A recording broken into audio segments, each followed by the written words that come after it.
अस्सलाम वालेकुम students, welcome to today's exciting science journey. आज हम एक्सप्लोर करने जा रहे हैं एक amazing topic, reproduction in plant, यानी प्लांट्स कैसे न्यू प्लांट्स बनाते हैं। ये वीडियो क्लास 6 साइंस चैप्टर 2 के सब इम्पोर्टेंट टॉपिक्स को कवर करता है, जैसे types of reproduction, pollination, fertilisation, seed formation, germination and even natural and artificial propagation. So kids, make sure that you subscribe to the channel and you share it with your friends so they can also learn this amazing topic, reproduction in plant। क्या आपको पता है कि plants भी अपनी family बढ़ाते हैं और वो डिफरेंट वेज से, कभी सीड से, कभी विदाउट सीड्स और कभी इवन इंसानों की हेल्प से।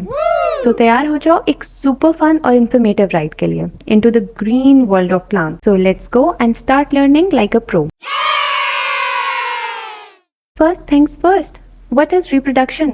रिप्रोडक्शन क्या है? रिप्रोडक्शन का मतलब है न्यू प्लांट्स बनाना, बिल्कुल अपने पेरेंट्स जैसे।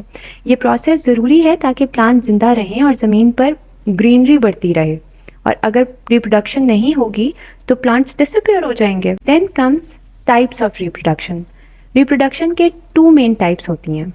One is asexual reproduction and the second one is sexual reproduction. Asexual reproduction में only one plant से new plant बनता है और no seed is needed.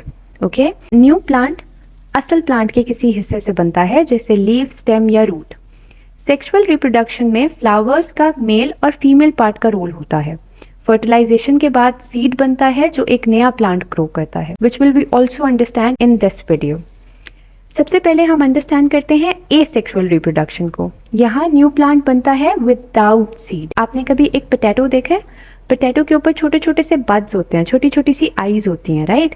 तो पोटैटो जो है वो अपनी उन आईज से ग्रो करता है। बेरोफिलम के लीव्स के जो कॉर्नर्स होते हैं वो छोटे छोटे बेबी प्लांट्स ग्रो करते हैं, जो ग्रास होती है वो जमीन पे चलती हुई अपनी रूट्स, जिनको हम रनर भी बोलते हैं, इनसे फैलती है। और आपको पता है एसेक्सुअल रिप्रोडक्शन में इवन ह्यूमंस भी हेल्प करते हैं प्लांट्स को।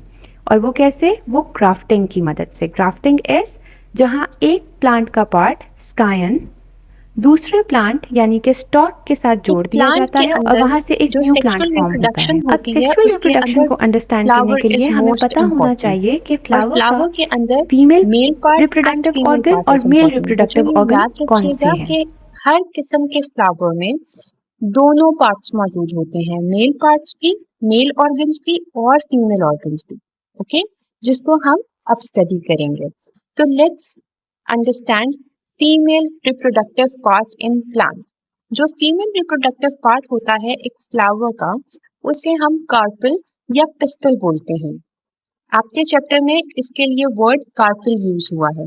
और कार्पेल में 3 बेसिक पार्ट्स होते हैं। One is stigma, second one is style and the third one is ovary. जो स्टिग्मा होता है ये स्टिकी सा पार्ट होता है जहां पोलन लैंड करके स्टिक हो जाता है। स्टाइल वो एक ट्यूब है जो स्टिग्मा को ओवरी से कनेक्ट करती है, और ओवरी में ओव्यूल्स होती हैं जो फर्टिलाइजेशन के बाद सीड बनाती हैं। अब जब एक पोलन जो कि एंथर से आया है, male reproductive organ of flower से आया है, वो स्टिग्मा तक पहुंचता है और फिर स्टाइल से गुजरता हुआ ओवरी के अंदर जाता है और फर्टिलाइजेशन की तरफ जाता है। तो बच्चों, वो प्रोसेस है पोलिनेशन। पोलिनेशन का मतलब है पोलन का ट्रेवल करना फ्रॉम एंथर जो कि मेल पार्ट है टू स्टिग्मा जो कि फीमेल रिप्रोडक्टिव पार्ट है। ये हवा, पानी या इंसेक्ट जैसे कि बीज के थ्रू होता है। पोलिनेशन की 2 टाइप्स हैं, one is self pollination and the other one is cross pollination. तो जब वो जो पोलन ग्रेन है उसी फ्लावर के अंदर या सेम प्लांट के दूसरे फ्लावर पर गिरता है, उसे हम सेल्फ पोलिनेशन कहते हैं। जबकि जो क्रॉस पोलिनेशन होती है वो तब होती है जब पोलन डिफरेंट फ्लावर पे जाता है। अब पोलन ग्रेन और वैक्यूल का क्या कनेक्शन है और ये क्या होते हैं?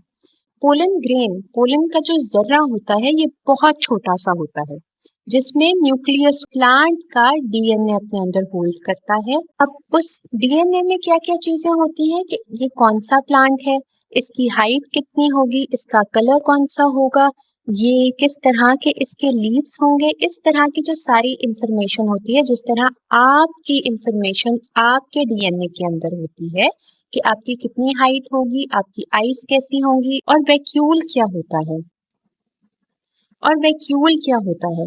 वैक्यूल के अंदर फूड और वाटर होता है जो पोलन को सरवाइव करने में हेल्प करता है। अब सेक्सुअल रिप्रोडक्शन के थ्रू हमें समझ आ गई कि एंथर से हमारा पोलन ग्रेन जो है वो स्टिग्मा में आया, स्टिग्मा से स्टाइल से गुजरता हुआ वो ओवरी में आया, ओवरी से वो ओव्यूल में गया और अटैच हो गया। ओके, अब वहां पे क्या होता है? वहां पे होगा फर्टिलाइजेशन।